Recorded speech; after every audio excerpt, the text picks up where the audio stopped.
बोलो, कोई प्रॉब्लम नहीं यहां तक?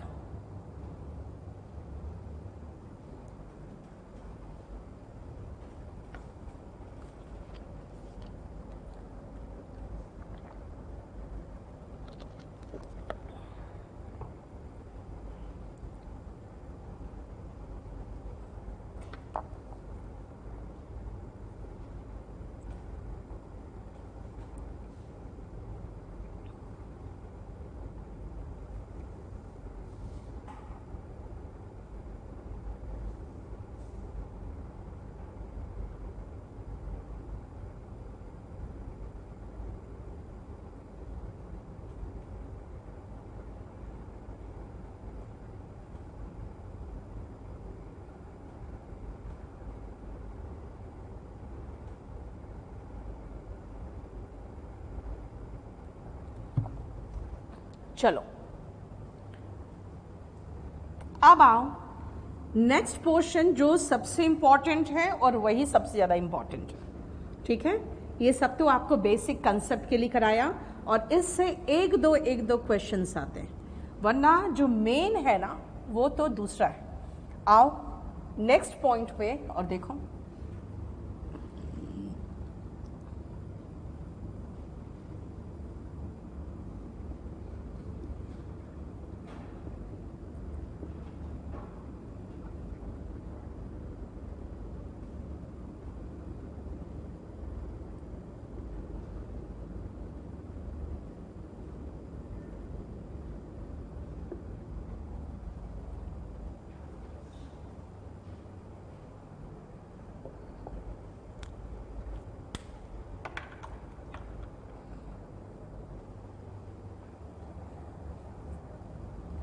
he said to me, I came here yesterday. ध्यान से देखो, रिपोर्टिंग वर्ब पास्ट में है, रिपोर्टेड स्पीच, कोई ईडियम तो है नहीं, कोई फ्रेज भी नहीं है, यूनिवर्सल ट्रूथ भी नहीं है ना, रूटीन एक्शन भी नहीं है। इसका मतलब जो अभी पढ़ाया 7 पॉइंट उसमें से भी नहीं है कोई। ऐसे कंडीशन में टेंस भी चेंज होगा, टाइम भी चेंज होगा और प्लेस भी चेंज होगा। कैसे? सबसे पहले हमें ये तो पता है सेड टू मिलके टोल्ड होगा, फिर ये भी जानते हैं कि ये तो सिर्फ एक कथन है, ऐसी स्टेटमेंट है, तो कंजंक्शन दैट आएगा। First person according to subject change होगा, ही हो गया। अब देखो ये टेंस इसका चेंज होगा, वो हैड कम आएगा, हियर का देयर बनेगा और यस्टरडे का द प्रीवियस डे बनेगा।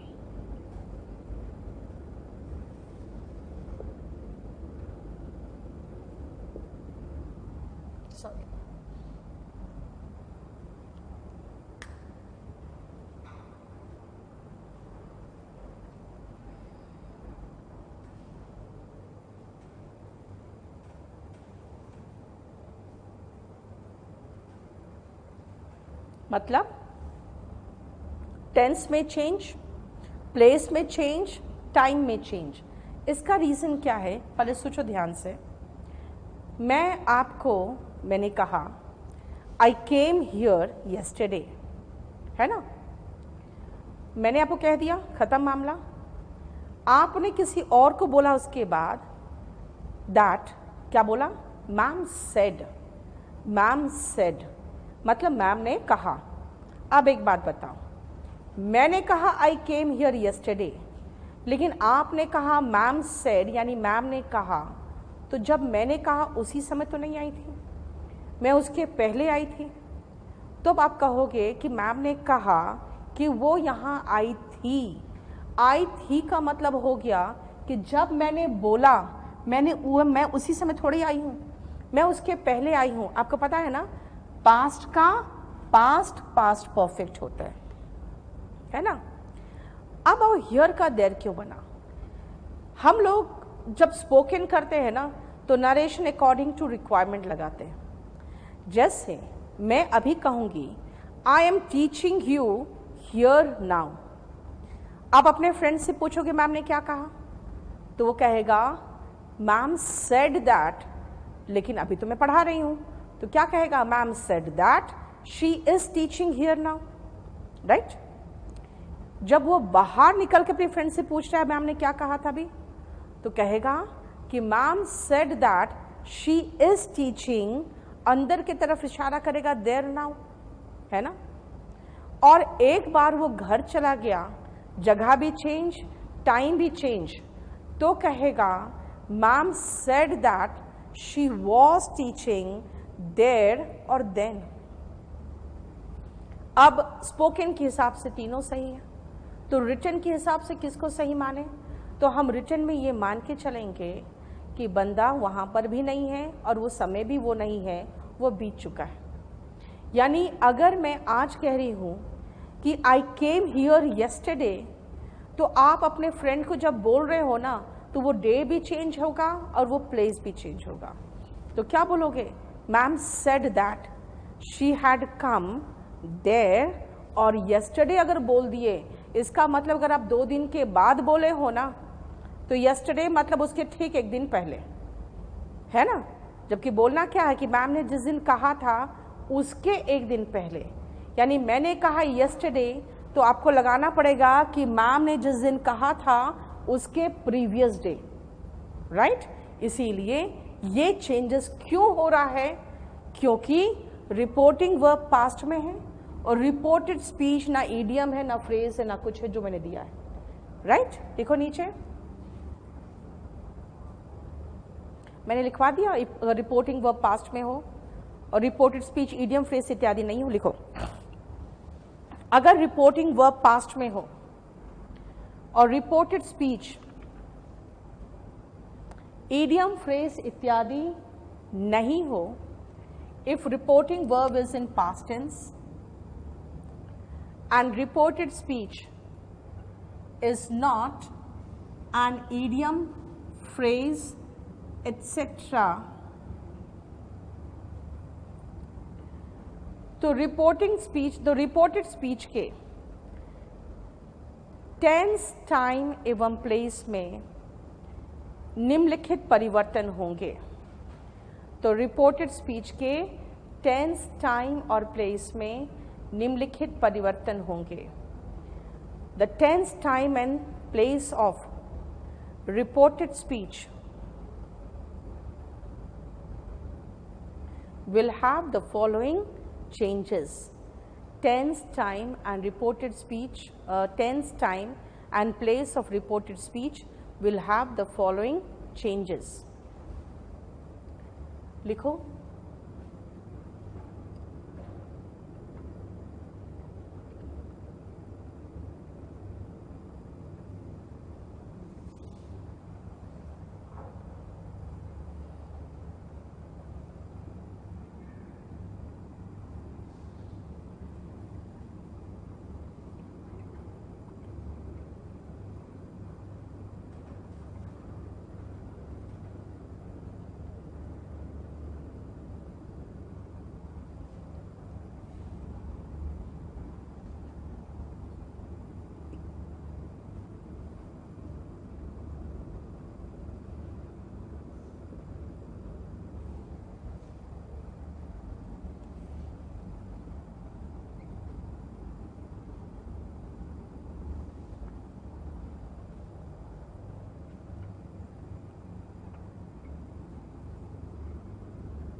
अगर सेड टू के प्लेस पर से टू आ गया रविंदर, तब तो टेंस में चेंज ही नहीं होगा, है ना, फिर सेम रह जाएगा।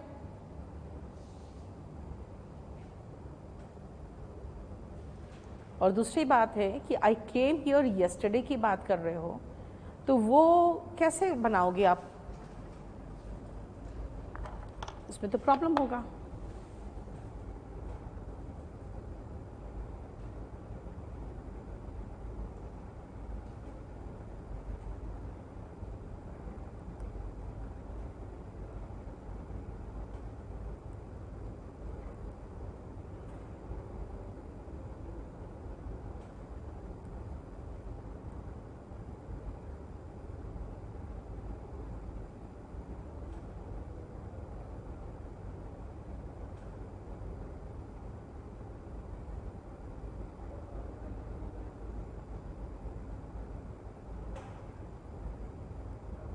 गया?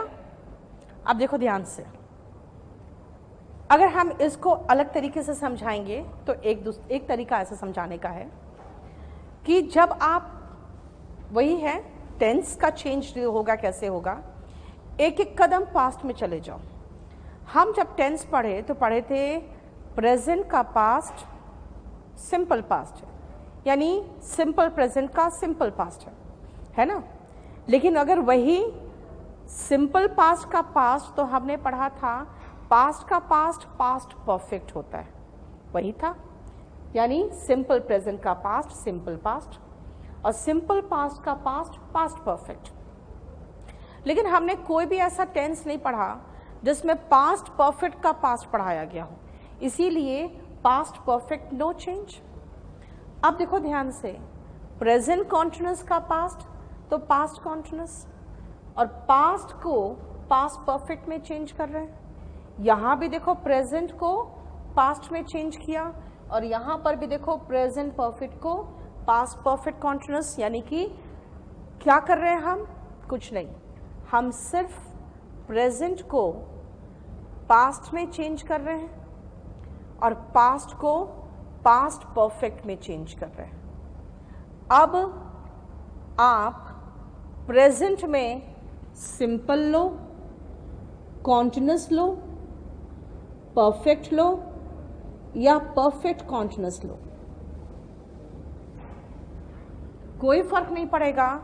सिंपल प्रेजेंट है तो सिंपल पास्ट चलेगा, कॉन्टिन्यूअस है तो सेम चलेगा पास्ट कॉन्टिन्यूअस, प्रेजेंट परफेक्ट है तो पास्ट परफेक्ट चलेगा, प्रेजेंट परफेक्ट कॉन्टिन्यूअस है तो पास्ट परफेक्ट कॉन्टिन्यूअस चलेगा, है ना। लेकिन ध्यान रखना, मैंने कहा पास्ट परफेक्ट कॉन्टिन्यूअस, जैसे आपको पास्ट परफेक्ट वर्ड दिख जाए ना, आगे नो चेंज होगा। देखो कहां तक बढ़ा, यहां तक, उसके बाद नो चेंज। यहां पर भी देखो पास्ट कॉन्टिन्यूअस का पास्ट परफेक्ट कॉन्टिन्यूअस हुआ, जैसे पास्ट परफेक्ट वर्ड दिखा आगे नो चेंज, वैसे यहां पर भी जैसे पास्ट परफेक्ट वर्ड दिखा आगे नो चेंज। यानी प्रेजेंट का सारा सब टाइप जो था वो पास्ट के उसी सब टाइप में चेंज हो जाएगा, और वो तब तक चेंज होगा जब तक कि पास्ट परफेक्ट वर्ड नहीं आ जाए, और पास्ट परफेक्ट वर्ड आएगा तो आगे नो चेंज। यानी V1 है तो V2 लगाओ, V2 है तो हैड प्लस V3 लगाओ, और जब हैड प्लस V3 आ जाएगा तो आगे नो चेंज होगा। मैंने प्रेजेंट परफेक्ट में सिर्फ हैज हैव लिखा है, क्यों? क्योंकि उसके आगे जो V3 है वो तो V3 ही रह जाएगा। इसमें सिर्फ इज एम आर लिखा है, क्यों? क्योंकि इसके आगे जो V1 ING है वो तो V1 ING ही रह जाता, यहाँ पर भी had been plus V1 ING ही रहेगा। तो हम इससे मतलब नहीं है, जितना चेंज है ना उससे मतलब है। देखो चेंज ऑफ टेंस समझने में कोई प्रॉब्लम नहीं हुआ तो बताओ।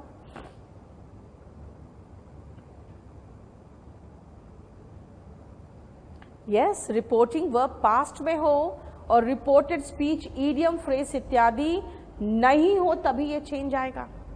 सो this was change in tense. अब आओ चेंज इन मॉडल्स। मैंने अभी आपको क्या कहा था, एक एक कदम भूतकाल में जाओ। सब में हम ऐसे ही करेंगे, क्योंकि रिपोर्टिंग वर्ब पास्ट में है तो सारे के सारे रिपोर्टेड स्पीच तो भूतकाल में ही जाएंगे ना, इसीलिए आगे भी हम वही करेंगे। यानी अगर आपको कैन दिखाई दे तो कुड लगा देना, मे दिखाई दे तो माइट कर देना, सब देखो पास्ट में जा रहा है।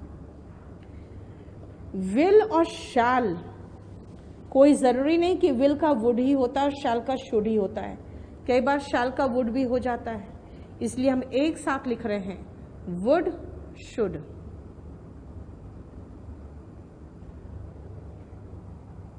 है ना?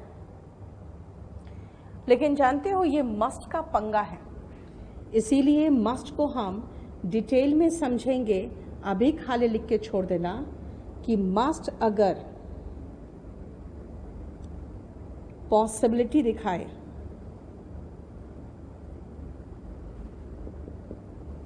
तो वो मस्ट में ही रह जाएगा, इसको डिटेल में करेंगे। और अगर मस्ट सजेशन यानी स्ट्रॉन्ग सजेशन दर्शाता है, ये स्ट्रॉन्ग सजेशन दर्शाएगा, तो डिपेंड करता है कौन से टाइम की बात कर रहे हो। अगर आप प्रेजेंट की बात करोगे तो वो आपको पता ही है पास्ट होगा, क्योंकि सेड है तो सब पास्ट होगा, तब वो हैड टू बनेगा। और अगर फ्यूचर की बात करेंगे तो विल पास्ट में वुड बनता है, वुड हैव टू बनेगा। ये मैं आपको एग्जाम्पल के साथ ही करा पाऊंगी, इसलिए खाली इतना लिख के छोड़ दो कि मॉडल्स में ये चेंज है।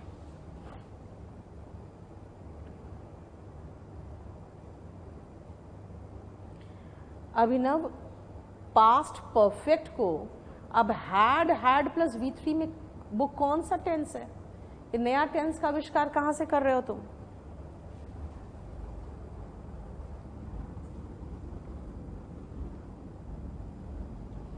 ये हो गया चेंज ऑफ मॉडल्स। अब आते हैं चेंज ऑफ टाइम।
हो गया? अब देखो ध्यान से, मैंने क्या कहा था, सारा चेंज है। मैं कहूँगी नाउ तो आप घर जाकर बोलोगे देन। मैं कहूँगी आज टुडे तो आप कहोगे मैम ने जिस दिन कहा था दैट डे, है ना। आज मैं कह रही हूँ टुमारो, आप कहोगे मैम ने जिस दिन कहा था उसके द नेक्स्ट डे। मैं कहूँगी आज येस्टरडे तो आप कहोगे जिस दिन कहा था उसके प्रीवियस डे। मैं कहूँगी अब से, देखो मैं टाइम की बात कर रही हूँ, ये कंजंक्शन नहीं है हेंस यहाँ पे, तो मैं कहूँगी हेंस ऑनवर्ड्स तो आप कहोगे तब से, देंस ऑनवर्ड्स, है ना। मैं कहूंगी लास्ट मंथ, आज मैं कह रही हूं लास्ट मंथ, 10 दिन के बाद मंथ भी चेंज हो जाएगा, तो फिर क्या कहोगे? कहोगे मैम ने जिस दिन कहा था उसके प्रीवियस मंथ, है ना। लास्ट वीक, अगर मैं अभी लास्ट वीक कहूंगी, 2 वीक बाद आप कहोगे लास्ट वीक, तो आपके कहे हुए के अकॉर्डिंग लास्ट वीक हो जाएगा। आप कहोगे मैम ने जिस दिन कहा था उसके प्रीवियस वीक। आज मैं कहूंगी टू नाइट, तो कहोगे जिस दिन कहा था उस रात, दैट नाइट। देखो चेंज ऑफ टाइम, ठीक है। अब आओ चेंज ऑफ प्लेस।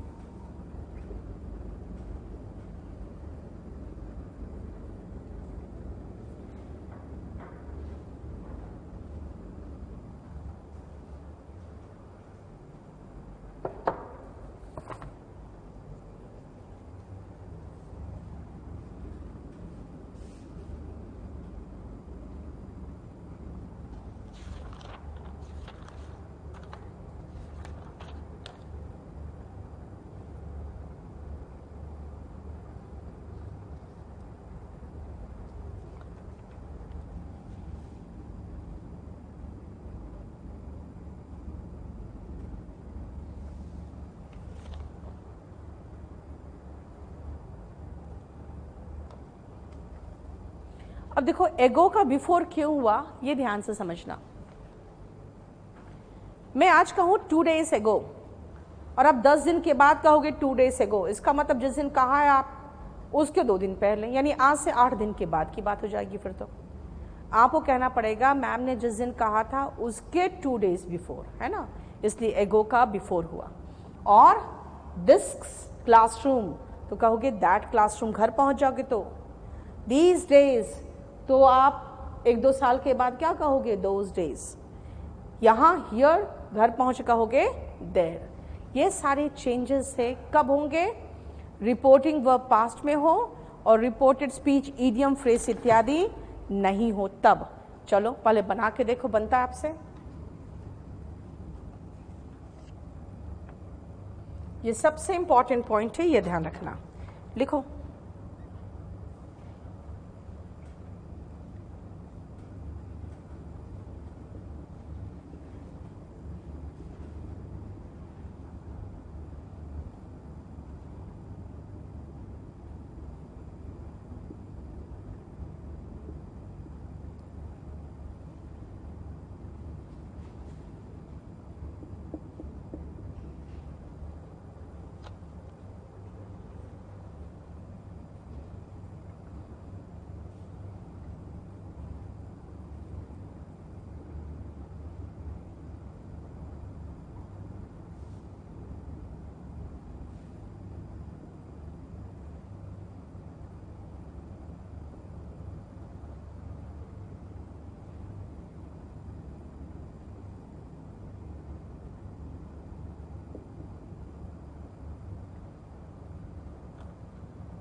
हो गया?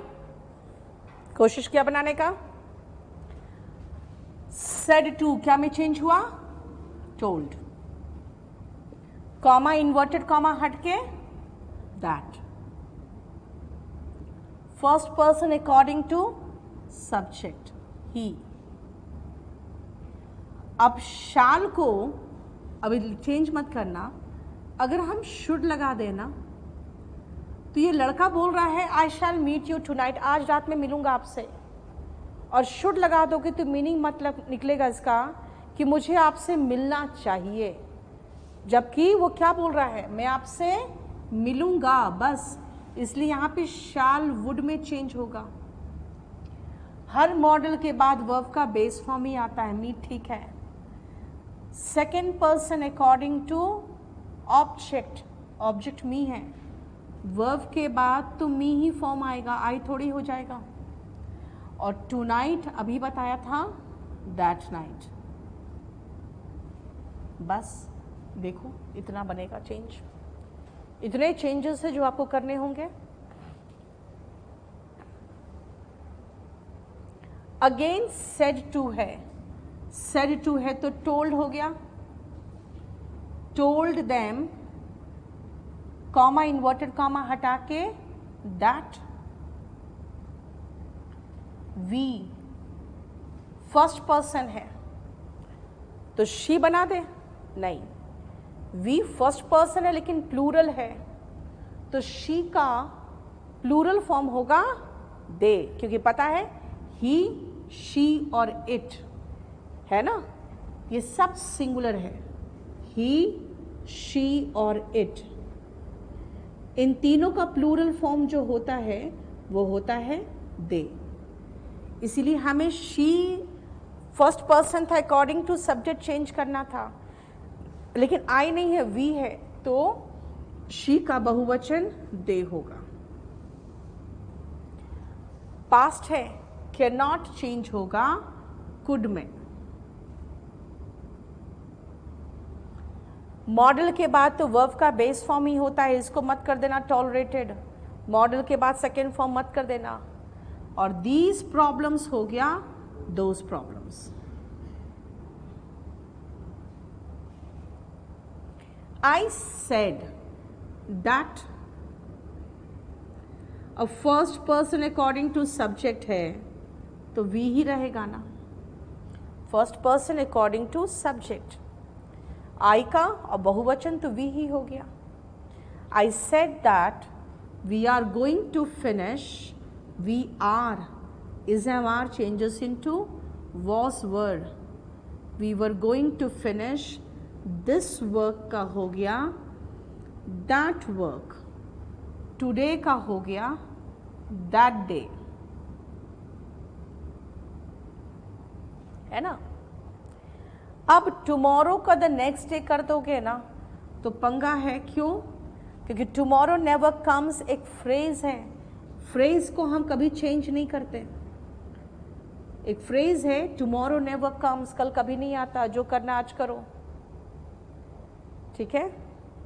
इसलिए इसको चेंज मत कर देना।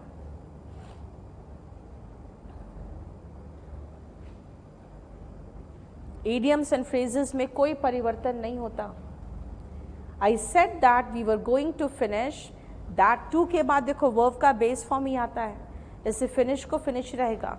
दिस वर्क का दैट वर्क, टुडे का दैट डे, और बाकी फ्रेज था इसलिए चेंज नहीं हुआ। नेक्स्ट आओ रेखा, ही सेड, यानी उसने रेखा को कहा तो होगा ही टोल्ड रेखा, क्योंकि उसने उसका नाम लिया है तो हम ऐसे जरूरी थोड़ी लिखे हमेशा ही सेड टू रेखा। ये भी तो कह सकते हैं रेखा, ही सेड मतलब उसने रेखा को कहा। कॉमा इन्वर्टेड कॉमा हटाए तो दैट लगा। Second person according to object Rekha है तो शी, विल को चेंज करेंगे तो वुड। हर मॉडल के बाद वर्ब का बेस फॉर्म आता है, टू के बाद भी वर्ब का बेस फॉर्म आता है। Your second person according to object, लड़की है तो हर, वेज नाउ का हो गया देन। बताओ कोई प्रॉब्लम?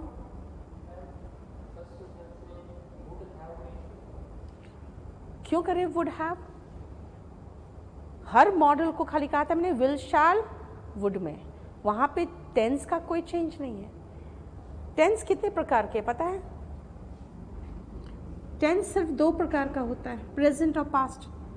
फ्यूचर तो हम बनाते हैं मॉडल के साथ वर्ब का बेस फॉर्म लगा के, तो विल गो का वुड गो हो जाएगा बस, उसके बाद और कोई चेंज नहीं करोगे। अब आओ बॉयज ही सेड, वही तो सेम फॉर्मेशन है जो ऊपर था, यानी he told the boys that first person according to subject, लेकिन वी प्लूरल है तो ही का प्लूरल क्या कहा था? दे। अब वो कह रहा है we shall start our practice tomorrow, हम कल अपना प्रैक्टिस शुरू करेंगे। दे शुड लगाना चाहो लगा सकते हो, करना चाहिए निकल जाएगा मीनिंग, लेकिन अगर कहें करेंगे तो दे वुड स्टार्ट होना चाहिए। और practice first person according to subject, लेकिन यहां पे तो हम प्लूरल चल रहे हैं ना, तो ही का हिज नहीं, दे का देर होगा, टुमारो का द नेक्स्ट डे।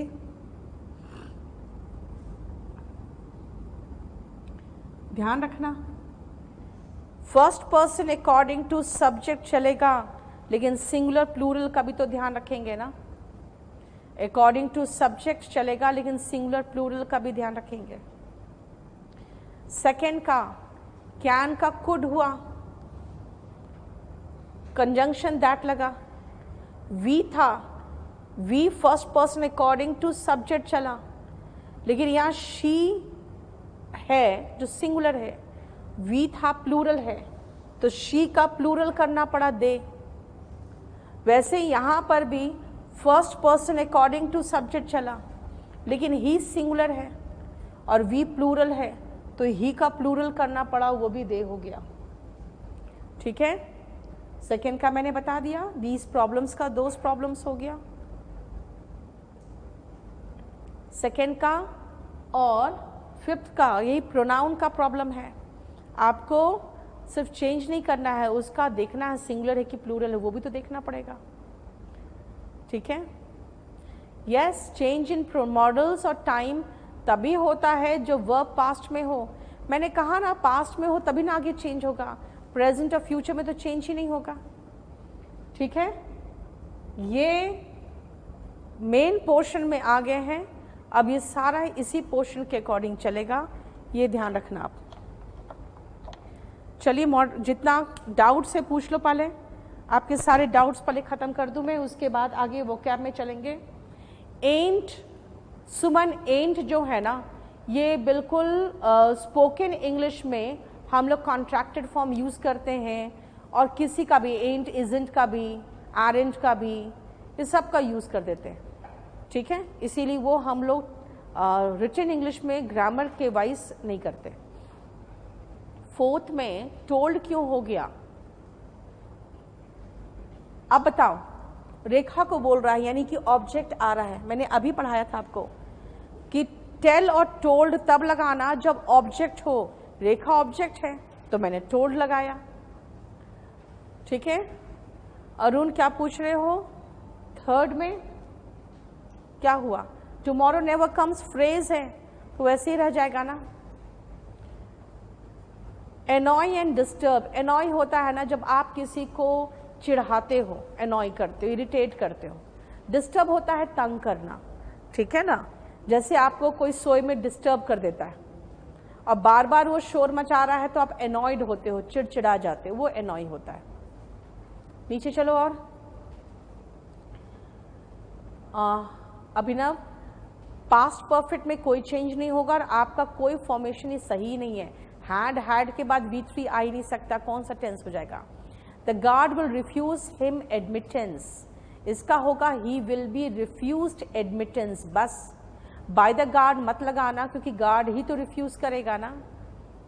प्रेजेंट के रूटीन के लिए कोई वर्ड यस जरूरी है शिवम, डेली, एवरी डे, ऐसा कुछ होना चाहिए, नहीं तो वो सिंपल पास्ट बना के देंगे। अब हर सिंपल प्रेजेंट को आप रूटीन बोल दोगे तब तो फिर प्रेजेंट रूटीन पर तो सिंपल प्रेजेंट का कभी चेंज ही नहीं कर पाओगे। इसमें फ्यूचर के सेंटेंसेस कैसे होंगे सुमन? सबसे पहले बताओ ना, मैंने कहा ना फ्यूचर का क्या है, विल शैल का वुड शुड हो गया बस। और वॉल्यूम 1 में वॉइस और नरेशन, एक सेकेंड, क्वेश्चंस लिखो बेटा यहाँ पे अभी। अब सेट टू के प्लेस पे आगे से टू होगा तो सेंटेंस फॉर्मेशन मैंने बता दिया रविंदर। फिर आगे टेंस में कोई चेंज नहीं होगा।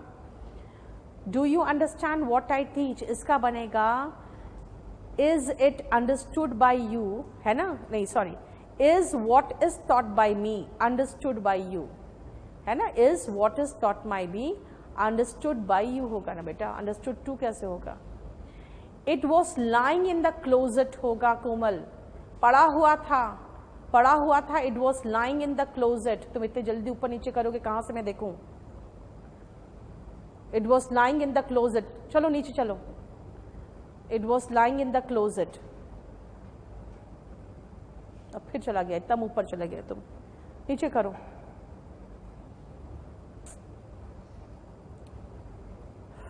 ऊपर ऊपर रुको। अब पैसिव वॉइस में विमेन लाइक देमसेल्व्स क्यों लगाओगे themselves? Women like to be flattered लिखो बस। He said I am an engineer, he was an engineer हो जाएगा बस। The curator told us that the museum was not open होगा, was not open. Open का मतलब तो खोला जाना, ओपन मतलब खुला होना, संडे को खुला हुआ नहीं रहता। चलिए नीचे चलिए।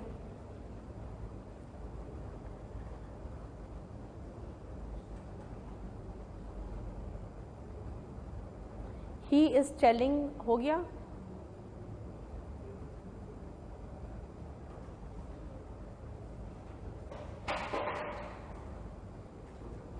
और नीचे बस हो गया, इतना ही है। वेग, वेग नाउन नहीं कहा था मैंने, प्रोनाउन की बात की थी, है ना, जैसे दे, पीपल, इसका कहा था। ही सीम्स दैट, क्या कहा है, कहाँ गया वो? नीचे चलो, गौरव कुमार का, और नीचे एक second. He seems as if he is your colleague, बिल्कुल सही है, ही इज योर कलीग, क्योंकि ऐसा लग रहा है जैसे वो कलीग हो आपका। ये कोई इमेजिनेशन नहीं है, रियलिटी भी हो सकता है। If you hadn't help me I wouldn't be alive होगा गौरव कुमार। मैंने आपको सेंटेंस सही करके देती हूँ, फिर उसी को आप एरर बना के फिर लाकर सामने रख देते हो। ये सेंटेंस मैंने दिया था आपको, ही वुडेंट बी अलाइव, क्योंकि प्रेजेंट इमेजिनेशन है। नरेशन अभी 4-5 क्लास चलेगा, कम से कम 5 class. It was the last time I saw him, चलेगा, I had seen him better है। It is 10 years since I saw him, बिल्कुल सही है।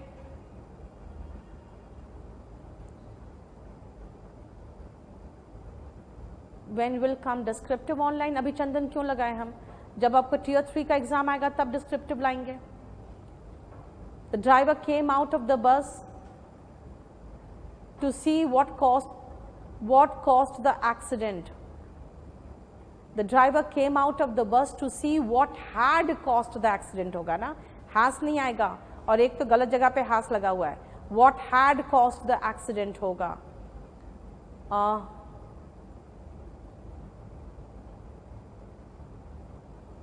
Can we send this big parcel by air, बिल्कुल सही है। एंट और एरेंट का जो डिफरेंस है ना, एरेंट बिल्कुल आर नॉट का शॉर्ट फॉर्म है, कॉन्ट्रैक्टेड फॉर्म है। एंट तो ऐसे ही अब नॉवेल्स वगैरह में देखोगे जनरली यूज कर लेते हैं। नीचे चलो, हो गया।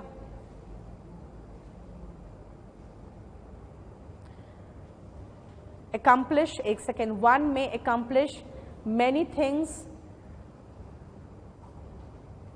things by a little effort, बिल्कुल तो ठीक है, बिल्कुल सही है वो।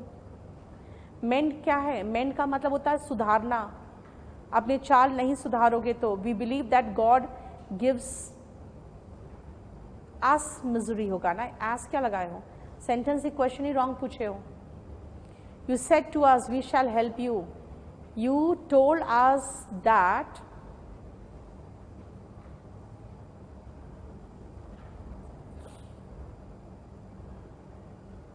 हाँ, first person according to subject हो गया है ना, तो यू हो गया, यू शैल हेल्प अस हो जाएगा.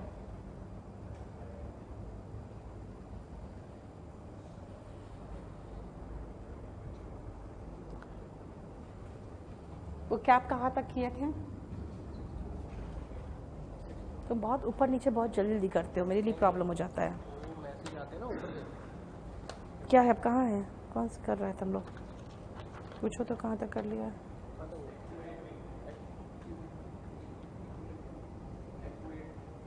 इक्वेट, ये कौन सा तुम दे दिए उठा के मुझे.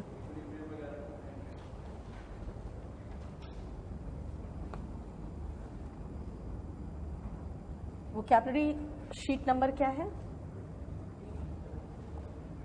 तुम कहाँ 16-17 में पहुंच गया.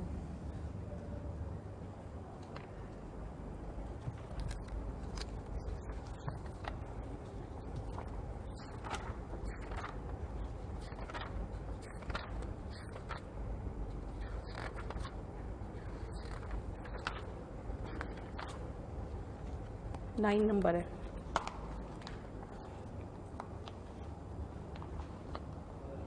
चलो, इक्विवोकल तक हो गया था, इक्विवोकल तक हो गया था और यूनिवोकल भी कर दिया था हमने, है ना. यूनिक से शुरू करना है. 9th नंबर शीट में हम लोग यूनिक पे थे ना, देखो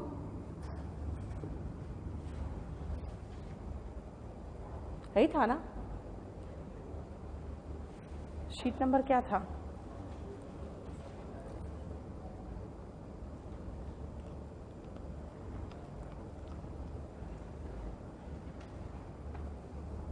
चलो, यूनिक में आओ. वन ऑफ इट्स काइंड होगा. यूनिक का मतलब हो गया one of its kind. Equate तक हुआ था, ठीक है. मैंने इक्विवोकल को एम्बिगुअस के सिनोनिम में बता दिया था. इक्विपोइस को मैंने इक्विलिब्रियम के सिनोनिम में बताया था और एम्बिगुअस का एंटोनिम में यूनिवोकल लिखवा दिया था, है ना. अब आइए यूनिक. यूनिक का मतलब मैंने बताया था वन, तो हुआ वन ऑफ इट्स काइंड, है ना. अपनी तरह एक, सबसे अलग हट के यूनिक होता है, ठीक है. अब आओ नेक्स्ट, फेबल एंड पैराबल. ध्यान से देखो, और पैराबल दोनों सिनोनिम हैं और दोनों का मतलब होता है मॉरल स्टोरी, नैतिक कहानी. दोनों का मतलब होगा नैतिक कहानी, मॉरल स्टोरी. डिफरेंस सिर्फ इतना ही है कि जो फेबल होते हैं ना, वो मॉरल स्टोरीज होते हैं, जैसे कछुए और खरगोश का मॉरल स्टोरी है ना, बंदर और मगरमच्छ का मॉरल स्टोरी, यानी जिसमें एनिमल कैरेक्टर होते हैं ना, वो फेबल होता है. इसलिए इसका लिख देना moral story with animal characters. बस इतना ही डिफरेंस है, वरना दोनों नैतिक कहानी होते हैं, ठीक है. नहीं, parable is just moral stories, लेकिन एनिमल कैरेक्टर्स दिखेंगे खासकर तो फेबल होगा. अब आओ नेक्स्ट वर्ड. 2-3 वर्ड से ध्यान रखना. आप आ जाओ सीधा 20 में और 32 में. रिटोरिक ये और हैरिंग, ये सब टाइप्स ऑफ स्पीच होते हैं, अलग अलग के तरह के स्पीच होते हैं.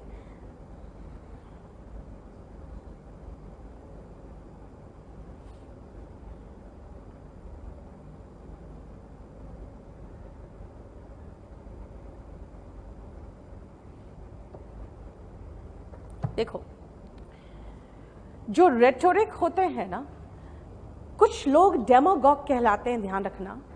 ऐसे लोग जो बहुत अच्छे इफेक्टिव स्पीच देंगे, जिसमें ज़रूरी नहीं कि सिंसियरिटी हो, जो मैं भाषण दे रही हूँ नेता की तरह, ज़रूरी नहीं कि मैं वो सब कुछ करने वाली, तो ऐसा लोग डेमागॉग कहलाते हैं। लेकिन जो वो स्पीच होता है ना, उसको रेटोरिक कहते हैं, यानी बहुत इफेक्टिव स्पीच होगा, बहुत परसुएसिव स्पीच होगा, लेकिन ज़रूरी नहीं कि उसमें सिंसियरिटी भी हो। इसीलिए रेटोरिक का मतलब लिखो, क्लियर डेफिनेशन उसका लिखो 20 का।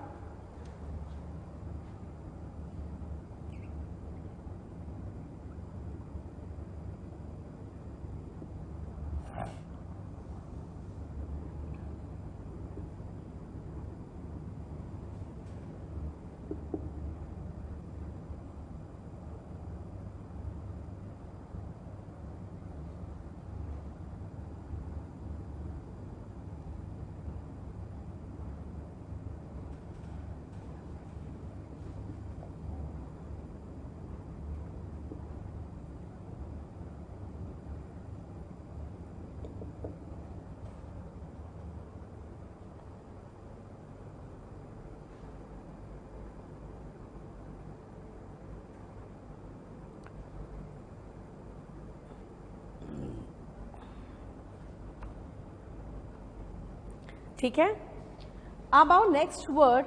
मैं सीधा पहुंच गई हूं कहां पे, 32 में, क्योंकि स्पीच की बात कर रही हूं ना, तो सीधा 32 में आओ।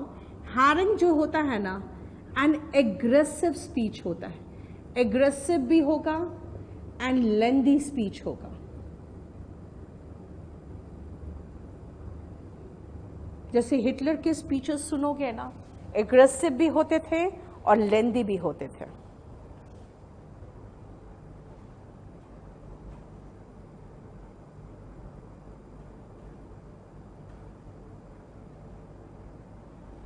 ठीक है, और ऐसे जो स्पीचेस होते हैं ना, जैसे कि जो मैंने रेटोरिक को कहा है, उसको देने वाले लोग डेमागॉग कहलाते हैं। इसको भी लिख लो।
लिखो, पूरा ठीक से लिखना, क्योंकि इसको मैं अच्छे से समझाना चाहूंगी।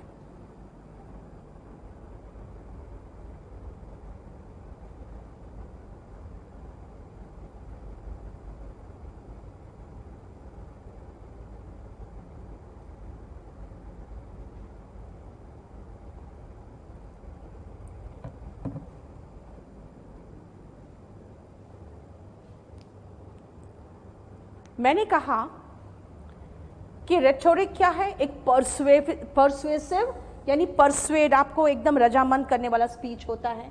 इम्प्रेसिव भी स्पीच होता है, लेकिन जो मैं इम्प्रेस करके आपको एकदम इम्प्रेस्ड हो गए, वाह कितना अच्छा भाषण है, ज़रूरी नहीं कि मेरे मन में सिंसियरिटी हो कि मैं आपको वो सारी चीज़ उपलब्ध कराऊंगी जब मैं मिनिस्टर बन गई, तो है ना।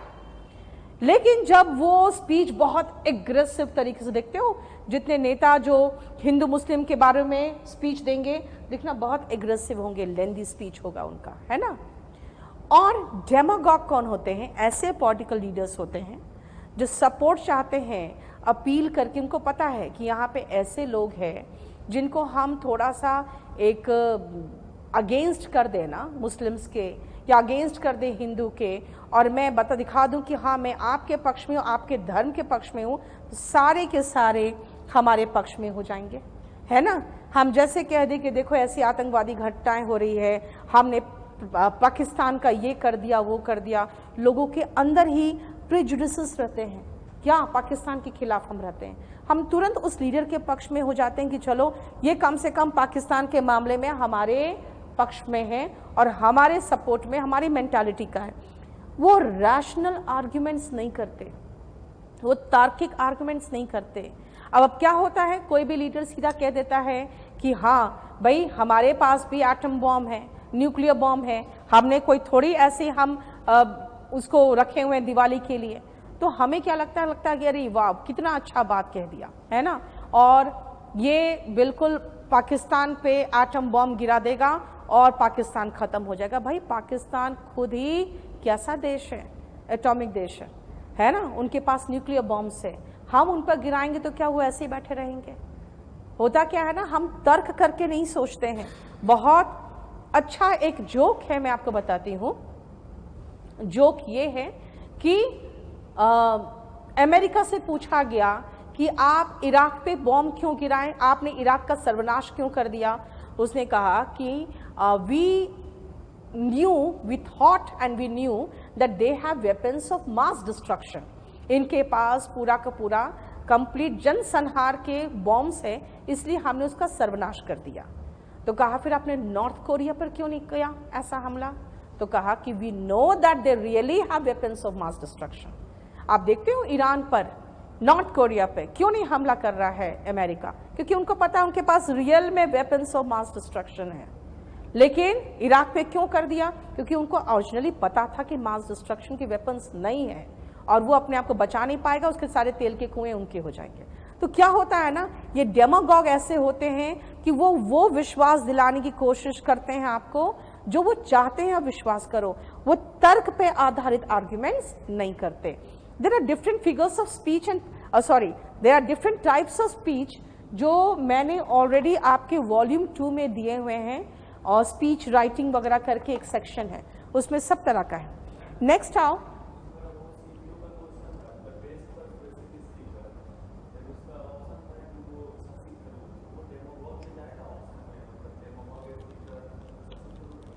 शशि थरूर को अगर आप डेमागॉग की बात करोगे तो Shashi Tharoor is not a demagogue, नहीं, because he never talks nonsense, he never appeals the masses. आप एक देखोगे ना, अपील जो करता है, जैसे आप देखोगे बिहार में लालू यादव को, है ना, वो अपील करता था मासेस को। वो जानता था कि ऐसे जोक बोलेंगे, ऐसा लैंग्वेज यूज करेंगे, ऐसी तरह से चलेंगे तो बिहारी को लगेगा कि हाँ ये भी तो मेरे बिहार के ही, देखो एकदम सेम तरह का। वो रैशनल आर्ग्यूमेंट्स नहीं करता था। Shashi Tharoor is not that, ठीक है। अगर इसको इसमें कहोगे, इसमें से किसी को शशि थरूर को नहीं रखोगे।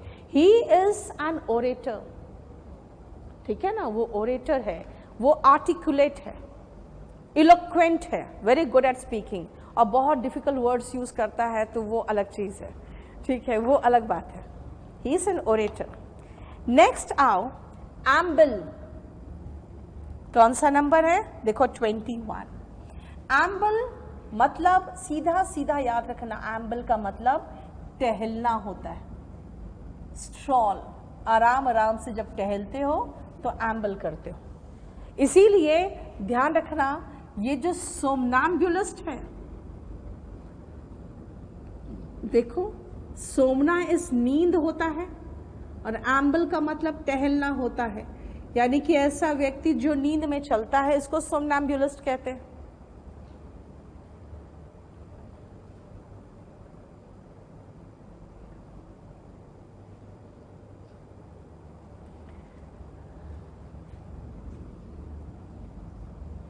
राइट इसीलिए देखो 22 में सोमनाम्बुलिस्ट हुआ, 22 का नंबर का।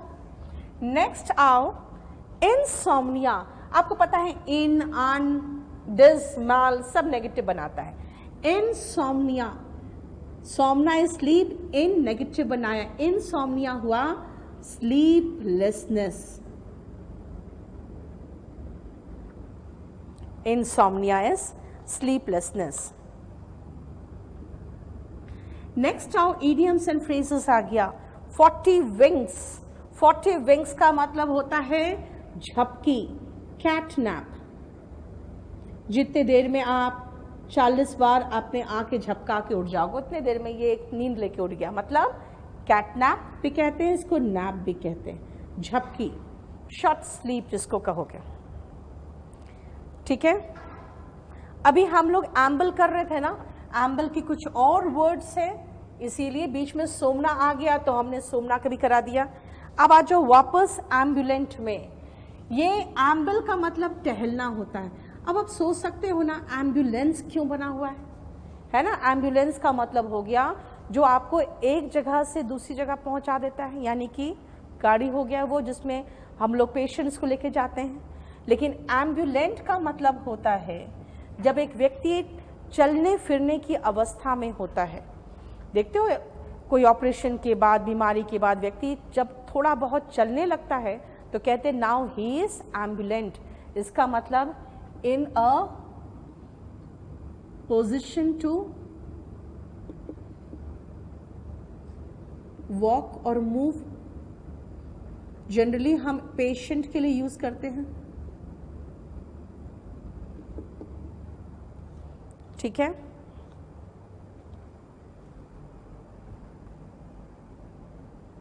बस इतना ही रहने तो आज, क्योंकि फिर एमई में आ गए हम लोग।